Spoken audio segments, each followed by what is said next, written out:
Des files d'attente jamais vues aux abords des superchargeurs Tesla.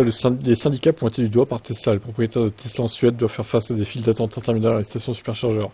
Selon Tesla, la situation est due à des grèves syndicales qui empêchent la connexion de nouvelles bornes de recharge au réseau électrique.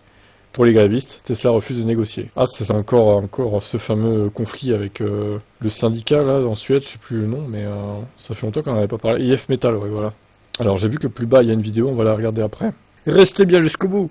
Au départ, la grève des employés suédois semblait être un problème mineur, ne concernant qu'une poignée de travailleurs. Cependant, le constructeur automobile a sous-estimé la solidarité des syndicats suédois qui a rapidement renforcé le mouvement avec des grèves de soutien. En Suède, plusieurs syndicats, notamment ceux des travailleurs portuaires, des électriciens et des agents de nettoyage, ont refusé de coopérer avec Tesla en soutien des grévistes. C'est cette solidarité interprofessionnelle qui commence à avoir des répercussions concrètes sur les propriétaires de véhicules électriques là-bas. L'un des syndicats les plus influents, IF Metal, a notamment mis la pression sur Tesla en empêchant la mise sous tension de nouveaux superchargeurs. Cette action a pour but de contraindre le constructeur à venir à la table des négociations. Pendant les fêtes de fin d'année, ça a conduit à des files d'attente particulièrement longues dans les stations superchargeurs, créant une véritable frustration pour les conducteurs de VE. Nous avons déjà vu des files d'attente devant les superchargeurs, mais celle-ci est probablement la plus longue que j'ai jamais vue. Alors, surtout qu'en plus, je vois qu'il y a une X30 qui se recharge, une Volvo, donc c'est ouvert à tous, donc c'est encore pire, quoi. Voyons. Ah, il y a des Polestar, il y a des ID3. Ah, on est loin que... Il n'y a pas que les Tesla et de loin, là. Regardez toute cette queue, là. Oh là là là là là, mais c'est incroyable. C'est incroyable, mais vrai, quoi. Ça fait peur, hein. Ah, ça, c'est dégoûté de l'électrique. Ah, il y a une Ioniq... Non, c'est une Tesla, ça. C'est une Model X. Ou S. Non, Model S, sûrement. En tout cas, voilà.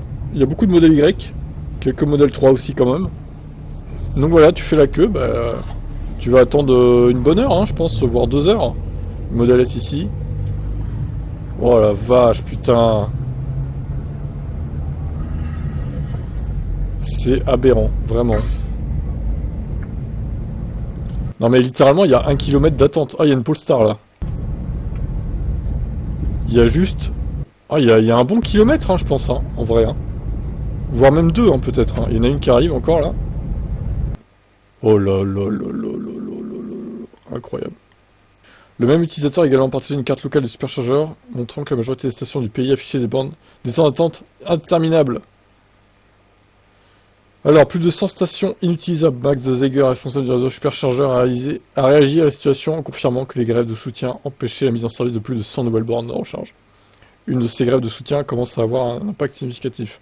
Les conducteurs de véhicules électriques en Suède souffrent, et les infrastructures de recharge ne suivent pas, à moins que les superchargeurs ne soient activés par les fournisseurs d'énergie qui les bloquent actuellement. Ouais, donc 100 bornes, ça aurait libéré pas mal de slots disponibles.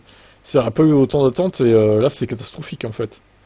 Ça fait une sale pub et les anti-VE, encore une fois, vont se donner à cœur joie de partager ce genre de vidéo, quoi. Là, c'est vraiment du pain béni pour eux, quoi, en fait. C'est vraiment n'importe quoi. Allez, ciao.